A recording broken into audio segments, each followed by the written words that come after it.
guys. Can anybody hear me? Oh, that light's bothersome. I don't know if I like that light.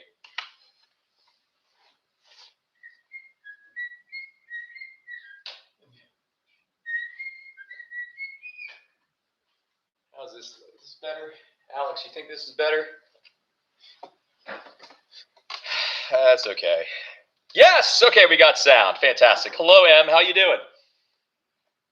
I'm broadcasting to you tonight on this archaic format where it looks like we're back in the 1960s, but I am lagging on technology. It's just always been a thing.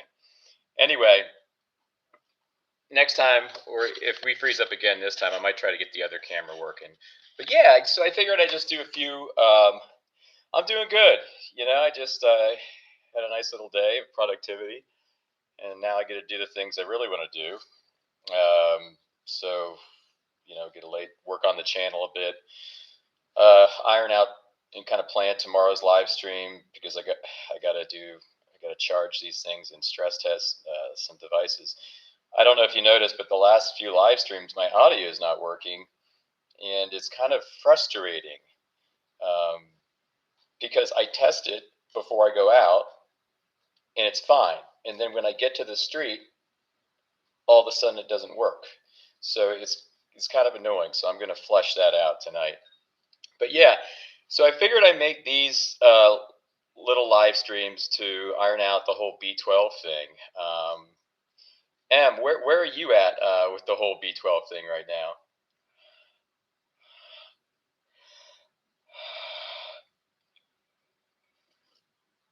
Oh boy.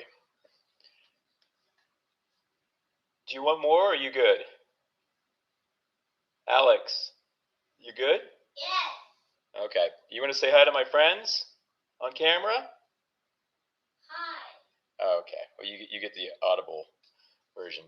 But yeah, I'm actually starting to take some notes and orchestrate a better structure of which I can reference when kind of fielding B12 questions and just pointing to certain things for people.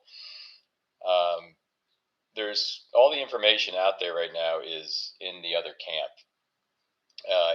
It's 99%, maybe see 95%, of everybody really thinking that they have to take a supplement.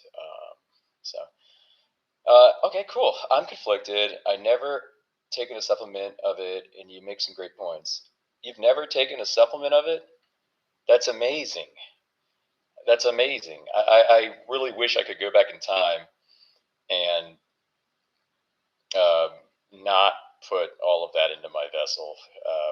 All the pills that I put into my body. I put the cyanide, the cobalt, all the bacteria. It's they have it so you won't really notice because it's just a little bit.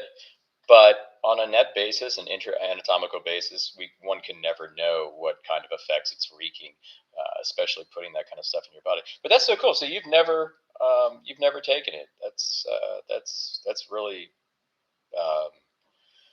you're ahead of your time. That's good. Now Daniel says B12 is very interesting. You got me questioning it for sure, James. I know now it's synthesized in the lab, which I thought was weird. Yeah, it's funny because I thought, I don't know, like I at first thought I was told, like we're all told, that it was in the soil, and I would say the same things over and over when asked. I would say, it was in the soil because of modern sanitation methods. We can't get it from the soil anymore, so we just have to get it from a supplement. I mean, you hear everybody say with that matter-of-fact tone that I just exacted right there, right? You hear everybody, and then you hear doctors with their little white coats, their cute little white coats. You hear them saying the same thing, and all of a sudden you're like, shit, this must be freaking law. I must. This is the truth. So we adopt it, and then we start telling it to everybody, and without really looking under the hood, popping the hood, and looking at the engine that is running this whole gamut. M says, I've only been vegan for a few years. I have learned about the pharmaceutical companies too, and definitely do not believe in taking a bunch of meds if not necessary. Yeah, and we can all do our best, right? Oh my God, Alex, what are you doing? That's my daughter. Alex, photo, video bomb. What are you doing back there? Okay, okay, okay. There's a vegan kid back there. Okay. I'm sorry, sweetie.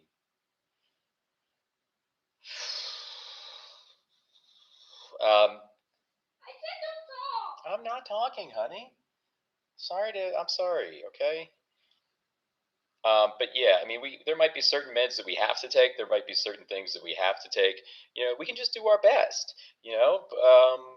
Like some people are on meds. They've been on meds for a while. How can I mean? This is something that you kind of have to continue. And if you find something that you realize that helps you realize that maybe it's not the best thing, then maybe you can work on strategies to taper off of said medicines. But we can all just do our best. But yeah, Daniel, the whole lab thing. So after I was told, and I guess I realized that it wasn't in the soil, everyone talks about the whole it's synthesized in a lab. Okay, sounds super safe. Sounds amazing. Sign me up. No animals involved. Sign me up. And that's exactly where I was for the longest time. But there are certain tea leaves that are left for us, and they point to things. Tea leaves are like tells, little breadcrumbs left behind. And one of the things synonymous with them is money. And there's a lot of money underneath the B12 engine. We're talking 600 million a year that they're making in top line growth or top line revenue. So that's before any of the earnings, taxes, amortization, all that, right? Like the big number that they rake in is 600 million. So, you could look at that and say, okay, um, so what? Okay, well, let's look at that revenue and say attribute it to a company proportionate of it of that revenue. It would be about a mid cap company because you could take 600 million, and a lot of companies are valued on multiples. It could be a multiple of their net, a multiple of their EPS, a multiple of their top line, which is their revenue, and a healthy metric um, that is used is a 10x multiple, right? If the company has a healthy balance sheet, minimal debt, et cetera, all that stuff. So you take that 600 million, times that by 10, and you get 6 billion. So they would have a market weight of $6 billion, which is akin to a lot of household names um, that are printing money left and right in the billions. Decade after decade. So there's a lot of money involved. Um, but and it's funny you should bring up what the health. I got a side note on that for later. But once you pop the hood and look at the engine that's kind of running the whole narrative, you realize that there's a lot of vested interest and there's a lot of at stake in a lot of hands to make sure the narrative keeps running. But long and short of it, yeah, it's made in a lab, but they're not using anything natural. It's all man-made. And the only natural thing you're getting, if you can call it that, is what they extrapolate the bacteria from. And you look at any B12 bottle, and it's never going to tell you that. They have the legal leverage to never disclose that. And guess what? They're going to take advantage of that legal leverage. They're never going to tell you where that bacteria is hailing from. But it could be different. It could be from sewage sludge. It could be from GMO waste. It could be from dairy operation runoff. It could be what's left over via whey protein from cows and runoff from that. There's more, and that's where they're extrapolating their bacteria. And the reason they do that is because there's so much of it. It's ubiquitous. We kill, how many animals do we kill on a aggregated basis now? Does anybody know? Because last time I checked, it was like 90 billion a year, right?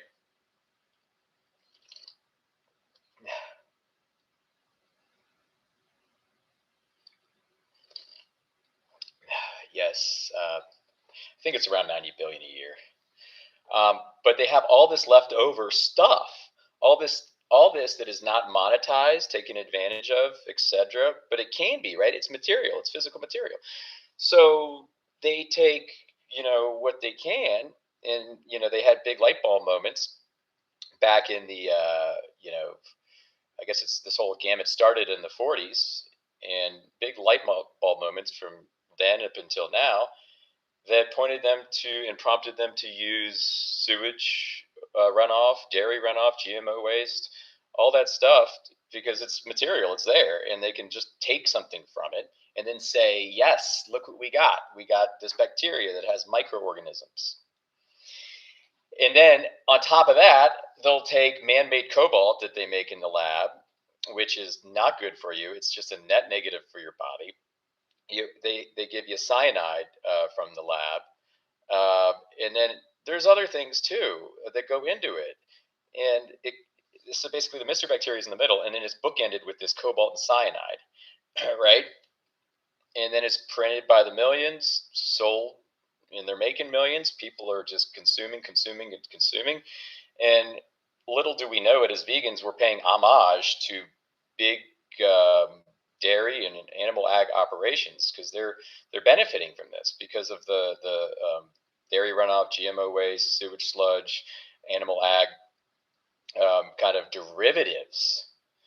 Um, they're benefiting. So it's kind of a vote for, in a very indirect sense, however, a sense, animal ag. What the health? Oh, first, let me see what you said here.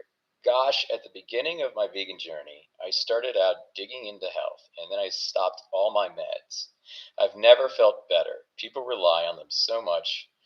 When we really take a look, you need to take a look at the food. That's number one. You're so right.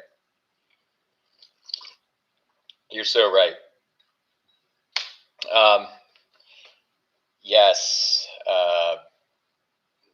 I mean, they do more harm than good. They're kind of band-aids, but everything that they're doing as far as festering in our bodies, I'm sorry, but these pharmaceutical companies, they're not benevolent. They're not looking out for our health. It's the sad fact of it all. But What the Health was a great movie. I did a showing of that movie at the place where I live now, and I wrangled a bunch of people to go to our movie theater. We have a movie theater in the apartment complex, and we got a bunch of people down there. I got friends and family. I got people that lived here in the building, and it was cool. We all went down. We had snacks. I bought a bunch of plant-based snacks, vegan snacks. We watched What the Health, and I mean, I know I changed one of my friends vegan that night. I haven't talked to him in a while. You never know if things kept up, but he went vegan after seeing What the Health. And there's a lot of truth. There's a lot of truth in the movie. I've actually met, who have I met from that movie? I've met Milton Mills. I've met Dr. Greger. I've met Neil Bernard. I've met Rip Esselstyn. I've got to see all these guys. They signed my books, all that stuff. I definitely went through a phase where I was very science vegan. I was very science vegan. But yeah, one of the things we have to look out for is that even though they're plant-based doctors, they did get an MD education. So their education was in fact sponsored by big pharma. Whether or not they're plant-based now or not, they were sponsored by the pharmaceutical companies. They were sponsored by medicine companies. They were sponsored by different materialistic science initiatives, but mainly pharma.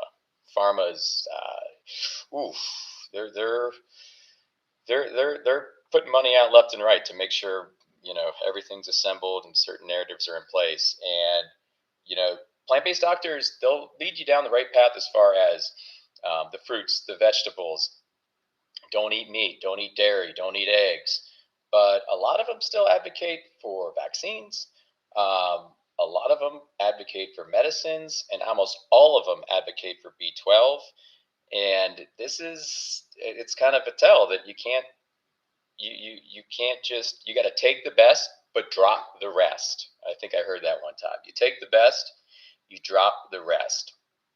Um, because they're not helping anybody, and they're sure as hell not helping the animals when they're telling people to eat, certain things that depend on animal agriculture.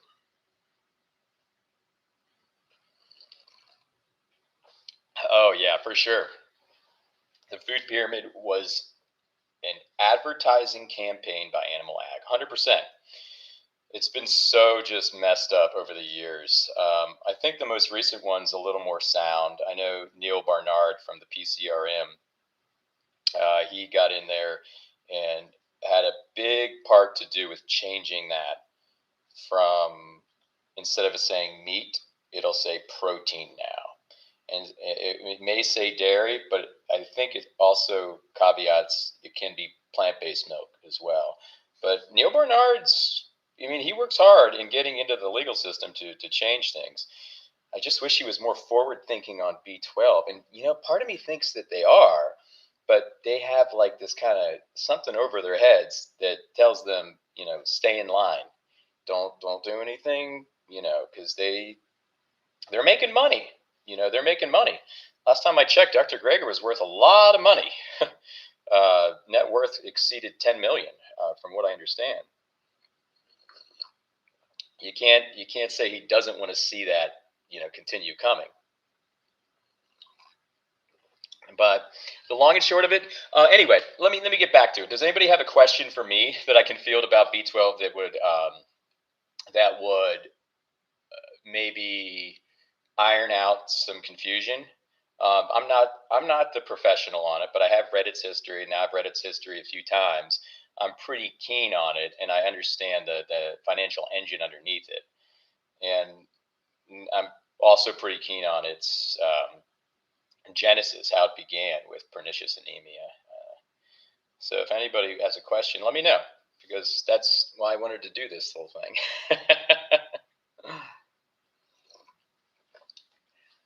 I actually wanted to go live tonight on the street, but it wasn't possible. But don't worry, we'll be out there tomorrow night. But anyway, guys, thanks for being here. Kind of a little hangout. I had some free time, so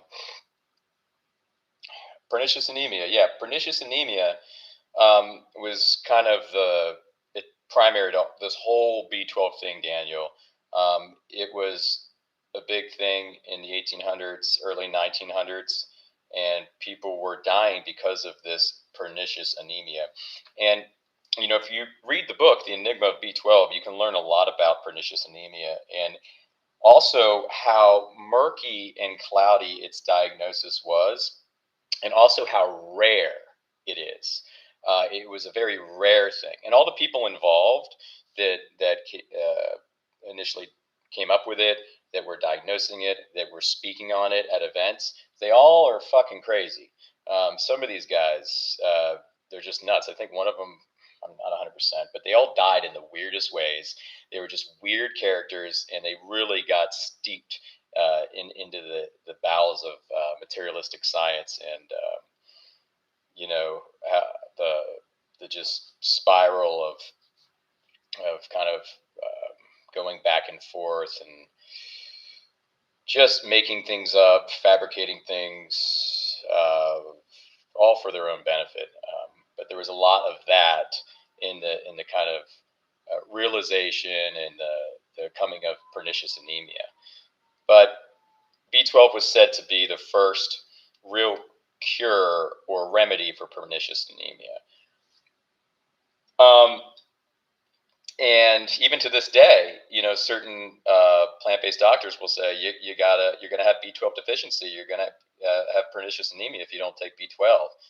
And oh man, I mean, just look up pernicious anemia, read about it, set your own eyes on its history, use your intuition to decide if this is something that resounds with truth, or is this something that resounds with an agenda, or somebody fabricating things in spirit of following up with something related, because that's really what it was.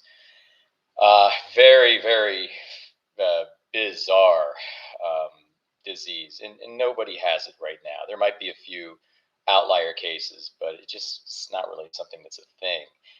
But the narrative said, yeah, you got to take B12, and they still do. You got to take the B12 to put off the pernicious anemia. I mean, forget all the people that have never taken the pill in their life, like Vegan M. She doesn't take it, if I'm saying that correctly. Forget all the people that live to almost 100, like Donald Watson, the literal coiner of the word vegan, never took a B12 supplement in his life. Forget all the massive amounts of examples. Forget it all. But yeah, you know, you just got to have it. You got to take the pill, or you're going to get this thing. Hey, Vegan Anthem, how you doing? Oh, you're perfect to be in here. We're just kind of doing a weekly ironing out of B12 Q and A wise, and I don't know if you've had any more time to steep with the whole notion in the last few weeks.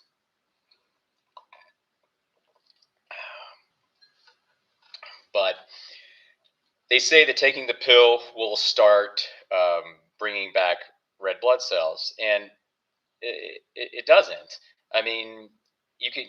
It just doesn't. Cobalt is not going to do that. What brings back red blood cells is exercise. You just exercise, and you can bring back your red blood cells. You can grow and bolster RBC growth. Man-made synthesized cobalt, man-made synthesized cyanide, and this bacteria, it's not going to do shit. You're literally putting a nothing burger into your body and then rolling the dice on the health implications and health effects.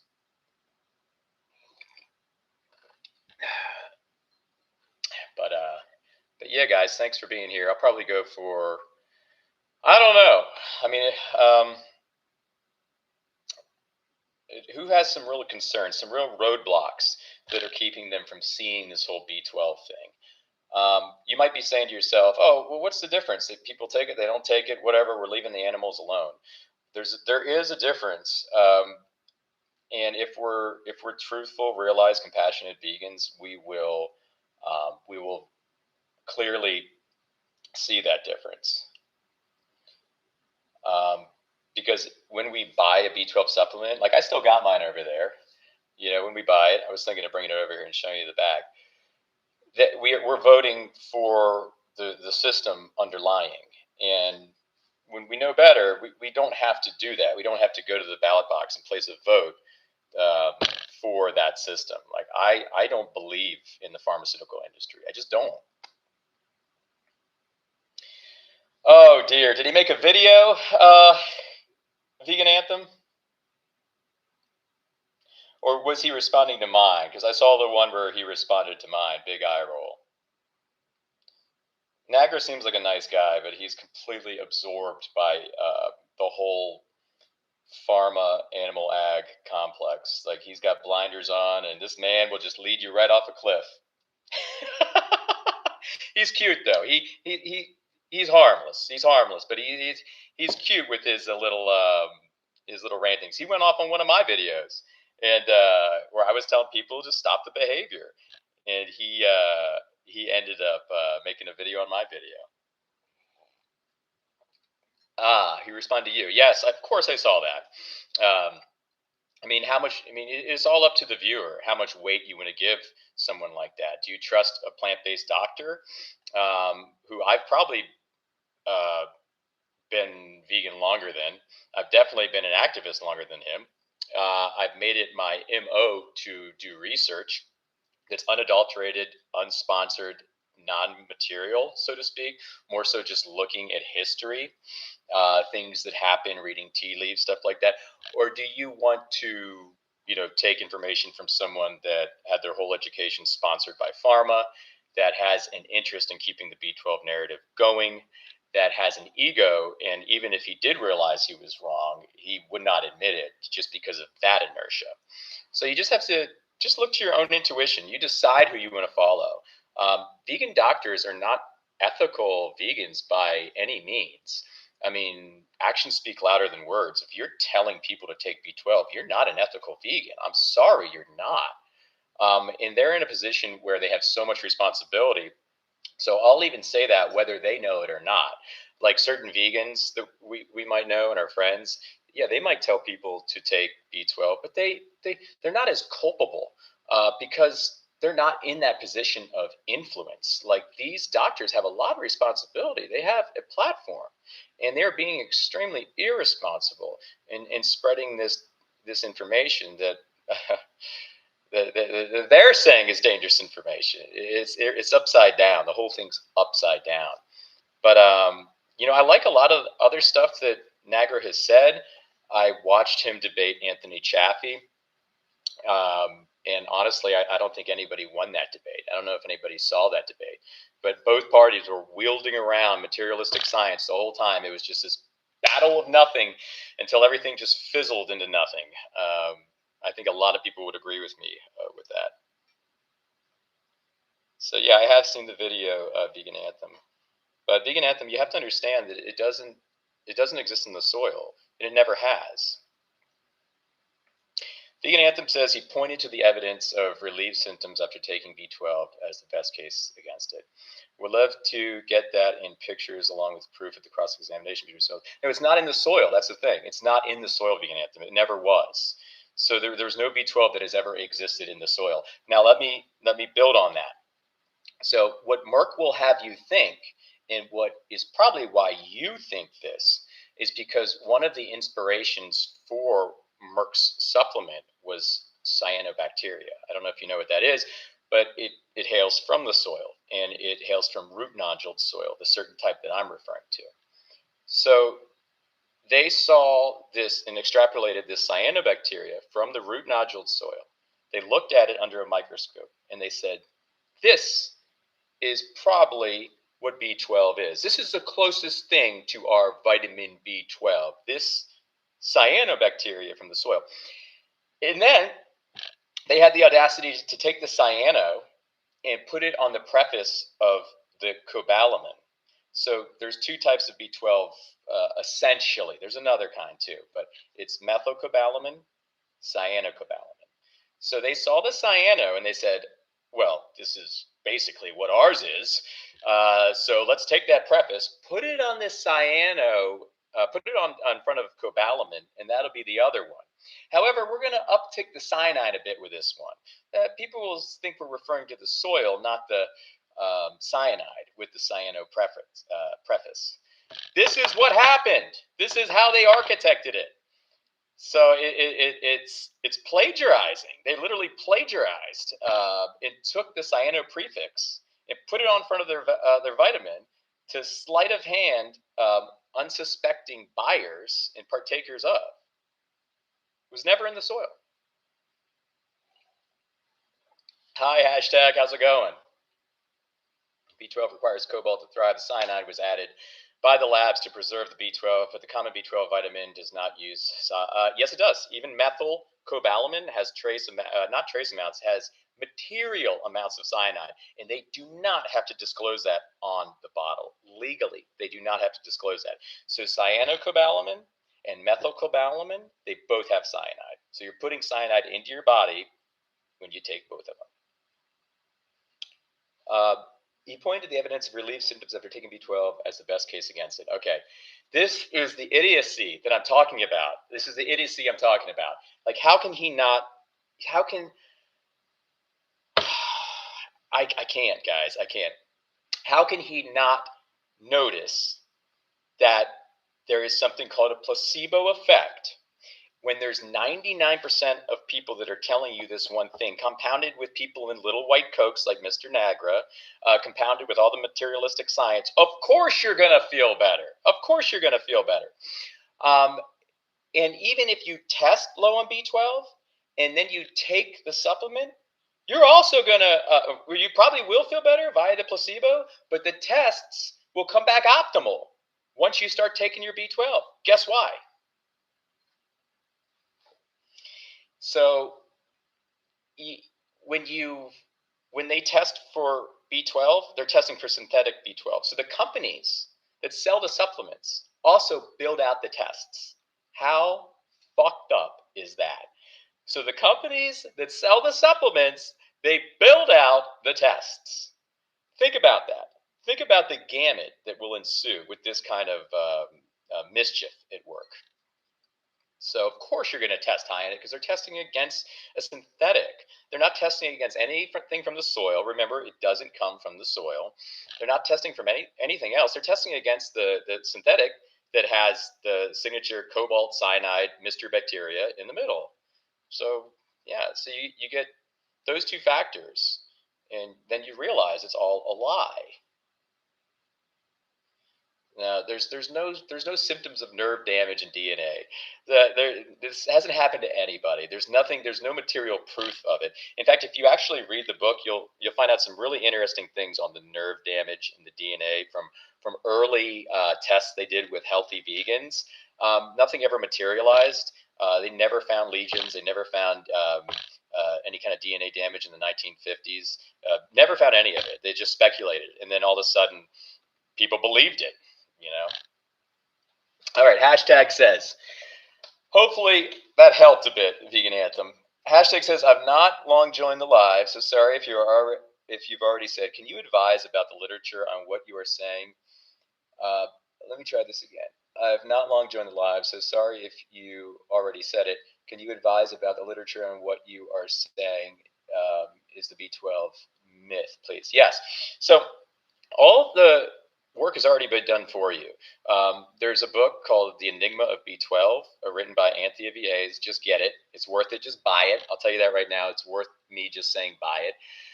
Read the history, and if you can confirm the years, the people, the happenings, all online, you can confirm it's all in. Well, most of it, some of it has been taken away since. You know, when something's material, like information that's on the internet, you know, narratives can extrapolate things whenever they want. But you can confirm everything online. Just read the history about B12. The book's called The Enigma of Vitamin B12. You'll learn about Frank Wilkes. You'll learn about Edward Ricks. You'll learn about Carl Folkers. You'll learn about Merck and Glaxo. You'll learn about the 1954 German B12 Symposium. You'll learn about Ovaltine. You'll learn about the different canvases that they use to extrapolate bacteria for B12. You'll learn about plant-based doctors and their allegiances to the B12 narrative. You'll learn so many things. I mean, you can buy it on Kindle, but I highly recommend buying the book because it's also very entertaining, guys. It's a very entertaining read. It's a fun read, and it helps when reading something serious that it has a air of vivacity about it, I would say.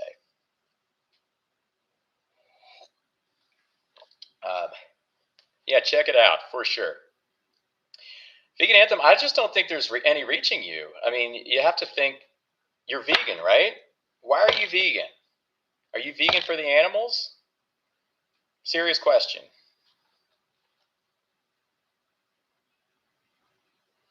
I mean, I guess, I don't know, man.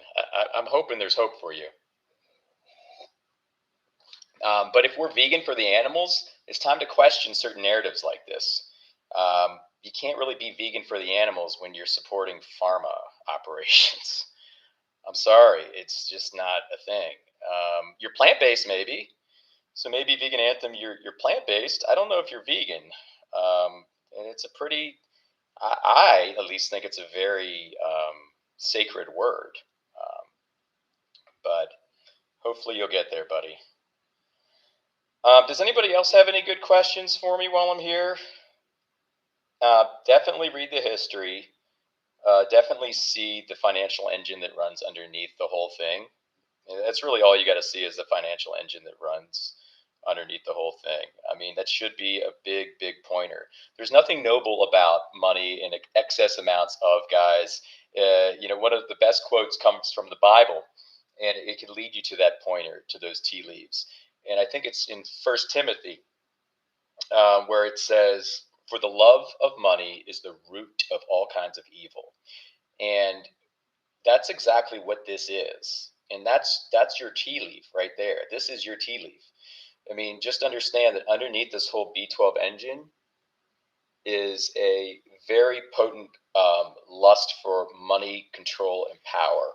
And there's a lot that's a big web that B12 is just a part of, but B12 is involved. You know, the whole pharma, military, uh, animal ag, science, um, uh, big banking, dark institutions type of complex. They all feed off of this kind of messaging. And as realized vegans, we have to start questioning these things. We have to be real vegans, not just plant based. Because if you're not questioning things, you're not vegan.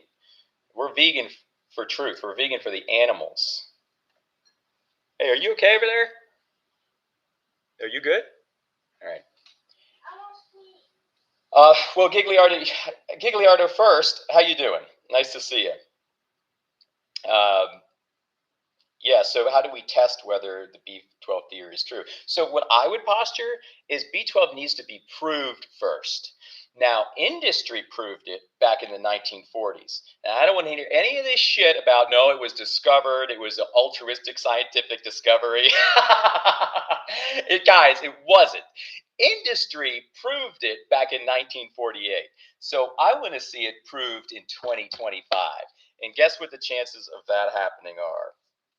Zero. The chances of that happening are literally zero. It was only proven by industry. It was proven by a built out, fabricated, architected dog and pony show, and we all bought into it. So the first step for any of this is for B12 to prove itself. It's not that we have to disprove it. B12 needs to prove itself first. So all you got to do is read its history. That's it. Read the history. You'll see the truth. Has nothing to do with looking through scientific papers. Has nothing to do with listening to plant-based doctors that don't know what the fuck they're talking about. That have this little string on them from the pharma of which their whole MD suffix is funded by and sponsored by. You know, like I said, and if you're just getting here, I'm not demonizing all plant-based doctors. One thing that resonates for me, or a quote that resonated for me, was take the best and drop the rest. So they might have a lot of good things that they're saying, and they're trying to tell people to eat more fruits and vegetables. They're fixing people's heart disease, their diabetes, their cancers. Come on, these are good things. But they're still either one, ignorant to the fact that they are spreading misinformation, or two, they're aware of it and they're still spreading it for what reason. This is not nice, and it's surely not vegan if that's what's unfolding. If they don't know, it still should be incumbent upon them to find it out, because ignorance can hurt more um, than willful intent sometimes. But yeah, so there's really Gigliardo. There's really it was only proven by industry. There was a bunch of bad actors involved, from Carl Folkers, Edward Ricks, who's the other guy? What is that guy? What was that guy's name? Edward Ricks, Carl Folkers, Frank Wokes, uh, who worked for Ovaltine for a number of years and was the championing of B12 being in milk and eggs guy. Well, all these meetings of the minds, you know, basically gave birth to this whole. And it's funny because actually Frankenstein comes out tonight. It's funny we're talking about B12. I just realized Frankenstein comes out tonight. What a parallel right there. But yeah, they all kind of this meetings of the minds and industry confluence and materialistic science confluence all birthed this beautiful little baby, and his name was B12, and he was going to make eventually $600 million a year on an annual return top line basis for its investors and whatnot. Vegan Church Service says, hey, thank you for your activism. Thank you for sharing the truth. Hey, Vegan Church Service, nice to see you. I appreciate it, and it's a pleasure. You know, I love it. I'll be out there tomorrow night, and I'm looking forward to it. Uh, it's kind of my thing. I don't know how long this whole thing's going to go on for, guys, but I foresee me doing this every Saturday for as long as I can. Say what? Hang on, I got a mini me vegan that wants something to eat. Well, what do you want? Okay, I'll get you something. You want some? I got bananas. I got grapes. You want grapes? I know you want grapes. Okay. I'll spend a little bit more time here, guys, and I'll get ready to take off. Another thing that comes out tonight is Plurbius by Vince Gilligan from Breaking Bad. Oh, cool. Oh, cool. Yeah, the creator of Breaking Bad. What a great show. Fun show. Out of control, the stuff happening in that show. Bryan Cranston, one of my favorites. Hey, Daniel Broccoli. Great to see you, my friend, supporting the vegan community. Daniel is doing amazing. Daniel's out there on the street. I know Vegan Church Service, you're out there active. I'm sure there's a lot of other active people in here. Yeah, Daniel, I've watched some of your activism last few weeks, and I think you're in Oregon. And man, you're killing it, man. You're killing it. Yeah, one thing, I've watched you guys, and I'll probably watch you tomorrow. One thing, if I could give a pro tip, just one pro tip, is because we're kind of bringing people in, right? Like we're bringing people in. When I'm out there, I try to get people over. Hey, how you doing? Would you like to try this? So I guess one thing that we could keep in mind is they're coming over on their own volition, right? And that is a kind of motion of trust that they're exacting. They're coming over and entrusting us to be kind of stewards of their time, their everything, right? Now we have to find that, I guess, balance, and I'm working on this myself, and I really think this is something for every vegan activist to see the balance of keeping the messaging fucking strong, never conceding the messaging, keeping the messaging fucking strong, and also tempering and also kind of, how do I say this? Um, Tempering the energy a little bit, right? Like, we want to have them come over and then have a partnership oriented conversation with them. I found myself in the beginning kind of, I would do the bait, hey, come on over here, and then switch, and then full on attack. But it was warranted in my eye because of the crazy shit they were saying about animals. But once I realized, and time went on, I realized that once you get someone to a certain temperature and a threshold, all their ears are shut. And at this point, it's just a spectacle where you're there just taking them down. And I realized this on my own account. So anyway, I figure I just float that sentiment of realization that unfolded upon to me. Now, I guess when I'm doing outreach, what's up? I'll get it. Okay, just relax.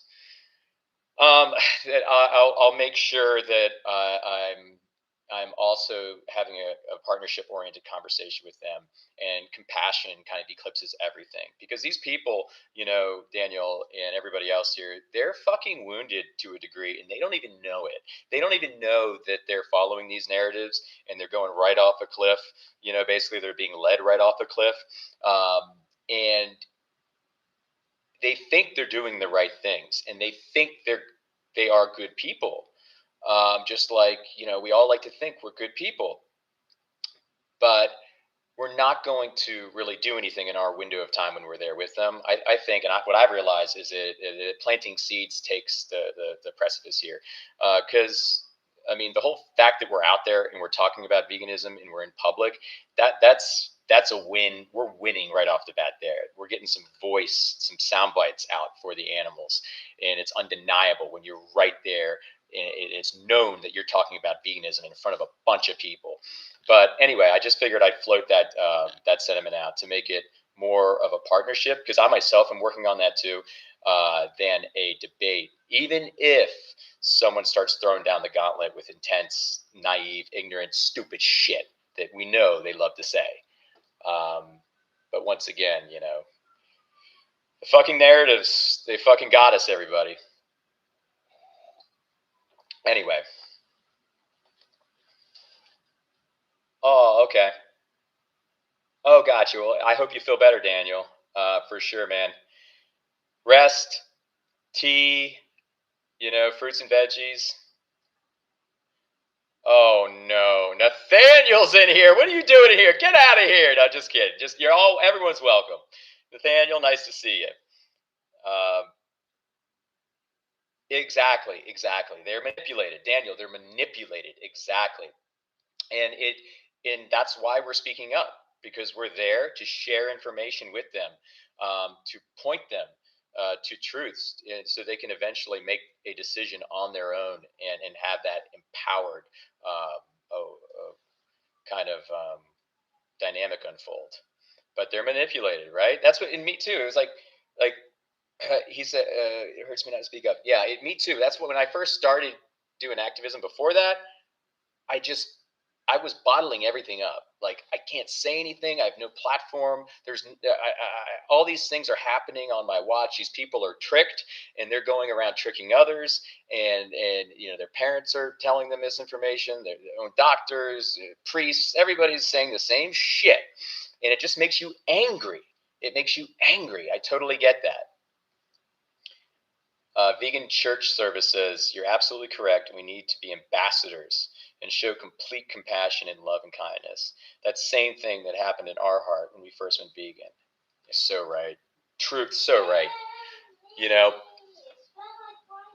give me 5 minutes. In 5 minutes, guys, I got to go because I told my daughter that I'd get her some grapes. Vegan Anthem says it's fanatical to deny demonstrable evidence. You're just not getting it, Vegan Anthem. Are you sponsored by B12 or something? You're starting to make me wonder if you have like a vested interest in this. We've already gone over this. Um, but anyway, yeah, we have to. It's tough. I feel like being an outreacher is definitely, it's such uncharted territory. There's no instruction manual. Like, we're out there, and we're kind of the I guess, like, the trailblazers that are kind of organically learning what works and what doesn't work. Um, but who knows what things will look like a decade from now? How many more outreachers will be out there? I'm hoping pop-up outreach becomes a thing. What you guys do with Anna, and that, I don't know, Rebecca, I remembered her name, and yourself. I think in the coming years there's going to be a lot more pop-up outreachers out there, and there's going to be big differences, and we're going to see these differences in buying dynamics worldwide.